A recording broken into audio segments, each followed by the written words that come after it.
প্রিয় বন্ধুরা, দেখতে পাচ্ছেন গ্রামের রাস্তা। গ্রামের আসলে গ্রামের সবজিগুলা বা চাষবাস দেখে খুবই ভালো লাগে। এদিকে দেখতে পাচ্ছেন পটল চাষ করা হয়েছে, ওইদিকে কিন্তু পুকুরে মাছ চাষ করা হচ্ছে এবং এইখানে একটি বিশাল বড় পুকুর রয়েছে। তো রাস্তার ধার দিয়ে কলা গাছ লাগানো হয়েছে। প্রিয় দর্শক বন্ধুরা, দেখতে পাচ্ছেন। আর আপনাদেরকে যে পুকুরটা আমি দেখাবো, এই যে দেখতে পাচ্ছেন বিশাল একটা পুকুর। এই যে এই দিক থেকে এই দিক পর্যন্ত দেখতে পাচ্ছেন।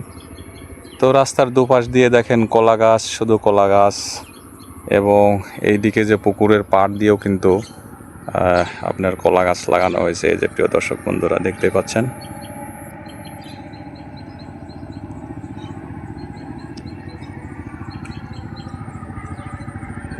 তো গ্রামে আসলে এইসব পুকুর দেখে মাছ মারতে খুব ইচ্ছে করে, বড়শি দিয়ে বিশেষ করে। তো যাই হোক, পুকুর তো আর আমাদের না, সেই ইচ্ছাটা আসলে মনের মধ্যেই রেখে দিলাম। তো সবাই কেমন আছেন অবশ্যই কমেন্টে জানাবেন।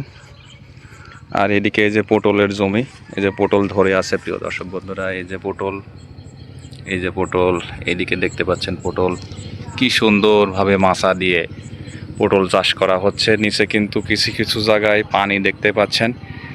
মানে এটা হলো আধুনিক প্রযুক্তি ব্যবহার করা হয়েছে। একদিকে বৃষ্টির পানি জমে থাকে, যার কারণে নালার মতো তৈরি করা হয়েছে এবং মাটি উঁচু করে দেওয়া হয়েছে প্রিয় দর্শক বন্ধুরা। তো এভাবেই এই পটলই কিন্তু শহর বাজারে বিভিন্ন অঞ্চলে চলে যাচ্ছে।